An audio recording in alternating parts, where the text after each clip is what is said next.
can be used both for good and ill, and by actors that have both good intent and bad intent.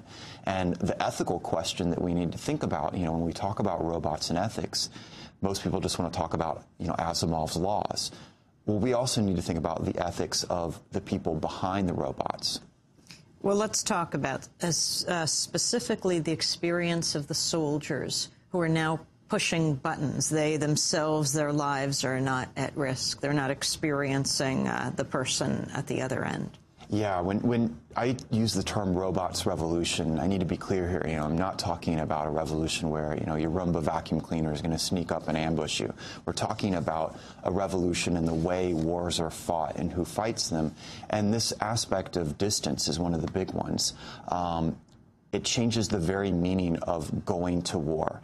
My grandfather served in the Pacific Fleet in World War II. When he went to war, he went to a place where danger took place, and the family didn't know if he was ever coming back.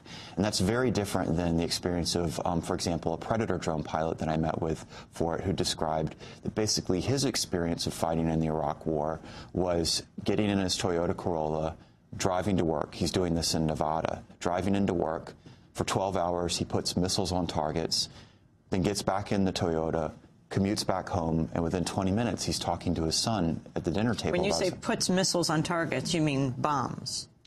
Hellfire missiles. He's basically, he is engaging in combat. But he's doing it from 7,000 miles away, and then at the end of the day, he goes to PTA meeting or takes his kid to soccer practice. And so it's a whole new experience of war, which is actually creating a new concept of a warrior. But you write, interestingly, that these soldiers who are engaging in war remotely actually suffer greater rates of PTSD, post-traumatic stress disorder. Yeah, it actually creates a huge psychological disconnect for them and challenges for them in a lot of different levels. And one of the people I met with was a commander of one of these squadrons, and he said it was actually tougher leading an unmanned squadron based back home than it was leading a squadron based in the Middle East, deployed. And there's a couple things. One is the distancing. You're at home, but you're watching these scenes of violence. You're watching both Americans die in front of you and not able to do anything about it, or you're engaging in kills on enemies and you're seeing it. And then you leave the room and it's just like nothing else happened. Your wife is asking you about, why didn't you were late for a PTA meeting. You also have the fact that war is 24/7 now, and so you're at home, but your time schedule is off because of it's 7,000 miles away. There's a lot of psychological challenges that we're just trying to figure out, and there's also a little bit of denial in terms of the military support because these guys don't want to seem like they're soft, and they don't want to say I'm suffering worse than the guys in the field. And they're not, in many cases, getting as much support as they should be. What about the use of drones here at home, for example, on the border? It's a fascinating thing because it raises this question of who should be allowed to have these systems and how should they use them.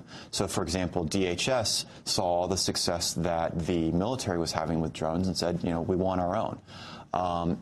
They bought them using mainly counterterrorism money. But, of course, we know they're being used for a different kind of infiltrator across the border than al-Qaeda agents. They've been used to deal with immigrants and some drug smuggling. Are they armed? No, those ones are not armed. But, these are issues that you have to think about moving forward. Who should be allowed to have armed systems or not? Should police be allowed to have it? The L.A. Police Department is exploring purchasing a drone to put above a high-crime neighborhood and just have it fly above and document everything. Is that something we think is okay for our rights? What about, remember, drones aren't just big, large planes. Some of them are as small as they could fit on your fingertip, and they could climb up to a windowsill and peer inside. The relationship with games, you write that the best pilot is an 18-year-old kid who trained on an 8-box video game? Pretty much. It's a sort of fascinating story of... Xbox. Yeah, he was actually a high school dropout who wanted to join the military to make his father proud.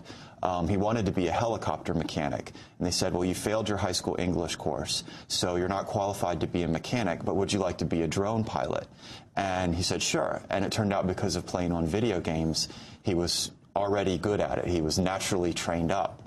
And he turned out to be so good that they brought him back from Iraq and made him an instructor in the training academy, even though he's an enlisted man, and he was 19. And the fascinating thing is, you go, that's an interesting story. You tell that story to someone in the Air Force, like an F-15 pilot, and they go, I do not like where this is headed. You know, I've got a college education. The military spent $5 million training me up, and you're telling me that this kid, this 19-year-old, and oh, by the way, he's in the Army, is doing more than I am, and that's the reality of it.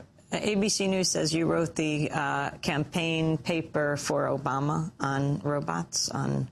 I served as defense policy coordinator for the task force there that advised on defense policy, so not just robotics, but across the board. And it was a amazing experience, and one of the things that I was proud of is how we brought together a really diverse set of advisors and experts. You know, people, everything from retired generals to young veterans to academic experts, a whole mix that gather around helping to advise who is now the president and what our policy should be.